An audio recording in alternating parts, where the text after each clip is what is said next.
எம்மோடு இணைந்திருப்பதற்கு நன்றி. நாம் திருக்கேஸ்வரம் செல்வோம். திருக்கேதீஸ்வரத்தில் சிவராத்திரி 2026 மன்னார் மாவட்டத்தில் சரித்திர முக்கியத்துவம் வாய்ந்த கோவில்தான் திருக்கேதீஸ்வரம். இது மன்னாரில் மாதோட்டத்தில் அமைந்திருக்கின்றது. ஈழத்தில் பிரசித்தி பெற்ற 5 கோயில்கள் ஈஸ்வர கோயில்களில் திருகோணமலை திருக்கேதீஸ்வரம் தான் பதிகங்களால் போற்றி பாடப்பட்ட கோவில்கள் ஆகும். சுந்தரமூர்த்தி நாயனாரும் திருஞான சம்பந்தமூர்த்தி நாயனாரும் திருக்கேதீஸ்வரத்தின் பெருமையினை தேவாரமாக பதிகமாக பாடியிருக்கின்றார்கள். திருக்கேதீஸ்வரத்திற்கு நாகநாதர் கோவில் என்ற ஒரு பெயரும் உண்டு. இப்பெயர் எப்படி வந்தது என்ற கேள்விகள் எழலாம்.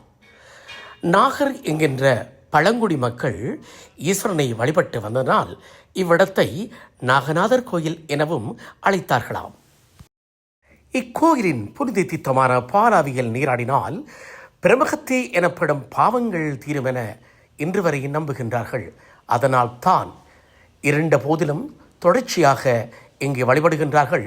அது மட்டுமல்ல, எவ்வேளையிலும் கூட இங்கே வந்து காலை வேளைகளில் இங்கே பாலாவியில் நீராடி வருவதும் இங்கே குறிப்பிடத்தக்கது. சோழ பாண்டியர்களால் இக்கோயிலுக்கு திருப்பணிகள் செய்வதும் இந்த கோயிலின் பெருமைகள் எடுத்துரைக்கப்பட்டதும் இங்கே குறிப்பிடத்தக்கது.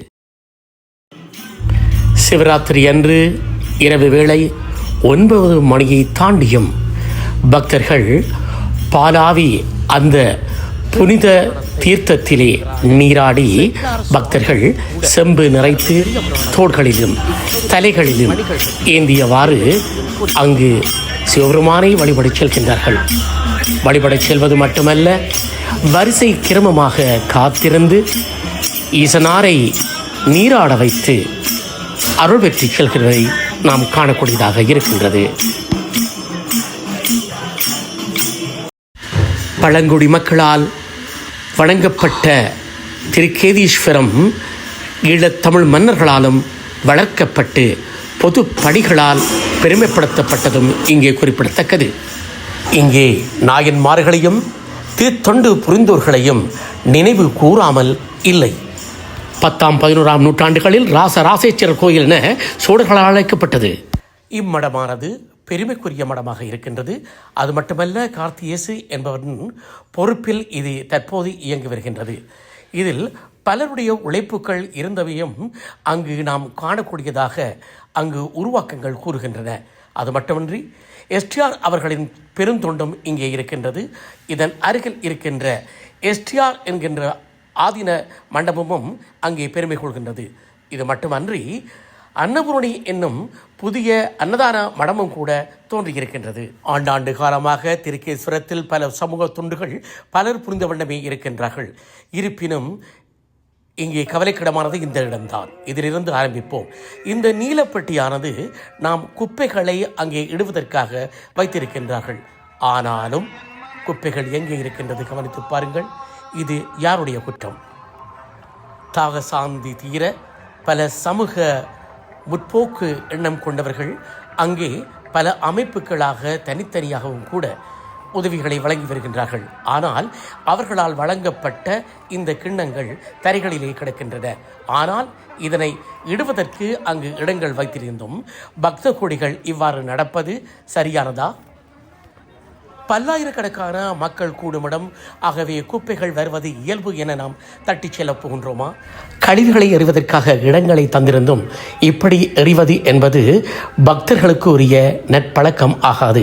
ஆகவே பக்த தொண்டர்கள் அவர்களுக்கு பெரும் வேலையாக இருக்கும் இவற்றை தூய்மையாக்குவது என்பது அருள் வேண்டும். பக்தர்களே, இதனையும் கவனத்தில் கொள்ளுங்கள். சிவராத்திரி முடிவுறுகின்ற இந்த காலை வேளை காலை 4 மணிக்கு இவ்விடத்திலும் கூட இந்நேரத்திலும் பக்தர்கள் திருக்கேதீஸ்வரத்தை நோக்கி வந்து கொண்டிருக்கின்றார்கள். அவர்களது வருகையை கிட்டத்தட்ட 1 கிலோமீட்டருக்கு முன்னரே இந்த வெளிச்சம் உறுதியாக்குகிறது.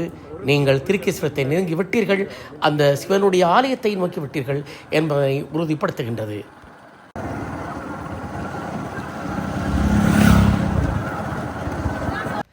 இரவிரவாக காத்திருந்து அழைத்து செல்லும் பேருந்துகள், தனியார் நிறுவன பேருந்துகள் இலங்கை அரசாங்கத்தின் பேருந்துகள் என இருந்தாலும் இன்னும் புதிதாகவும் கூட பேருந்துகள் வந்திறங்கிய வண்ணம் இருக்கின்றார்கள் பக்த கோடிகள்.